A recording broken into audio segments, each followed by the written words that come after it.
మనము నెక్స్ట్ వచ్చేసి మంటాడ వెంకటేశ్వర స్వామి గుడికి అయితే వచ్చేసామన్నమాట. ఇది మంటాడ అనే ఊరు వియ్యూరు దగ్గర నుంచి జస్ట్ చాలా షార్ట్ డిస్టెన్స్ అనమాట.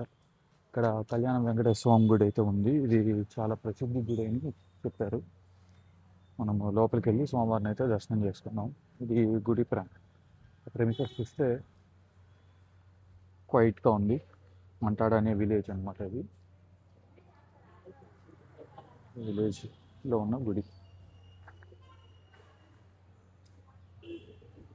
ఈ గుడి పేరు వచ్చేసి కళ్యాణ వెంకటేశ్వర స్వామి గుడి అనమాట. సో ఇదే మెయిన్ టెంపుల్. కృష్ణ ధ్వజస్తంభం కూడా ఇక్కడే ఉంది.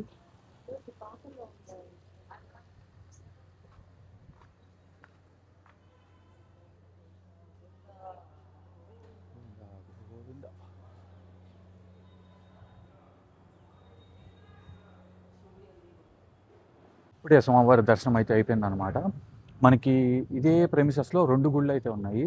ఒక గుళ్ళు వచ్చేసి స్వామివారు అమ్మవారు ఉన్నారు. పక్కన గుళ్ళు వచ్చేసి ఒక ఉపాలయంలోనేమో రాజలక్ష్మి అమ్మవారు ఉన్నారు. పక్కన ఇంకొక ఉపాలయంలో వచ్చేసి వెంకటేశ్వర స్వామి మరియు పద్మావతి అమ్మవారు అయితే ఉన్నారు. ఆ పక్కన వచ్చేసి మనకి గోదాదేవి అమ్మవారు అయితే ఉన్నారనమాట. ఈ గుడి 1974కు ముందు ఈ ప్రెమిసెస్లో స్వామివారి విగ్రహం దొరికిందనమాట. అప్పుడు పాకలో ఉండేది. ఆ పాక నుంచి తీసుకొచ్చి పక్కన ఒక గుడి అయితే పెట్టారనమాట. అది సెంటర్లో ఉంటుంది గుడి. ఆ గుడి పక్కనే 92వ సంవత్సరంలో మళ్ళీ పక్కన ఇంకో గుడి కట్టి ఆ గుడిలో మళ్ళీ స్వామివారిని ఇంకో స్వామివారిని ప్రతిష్ఠించారనమాట. ఇదన్నమాట మనకి మంటాడాలో ఉన్న కళ్యాణ వెంకటేశ్వర స్వామి గుడి యొక్క ప్రత్యేకత. ఓం నమో వెంకటేశాయ.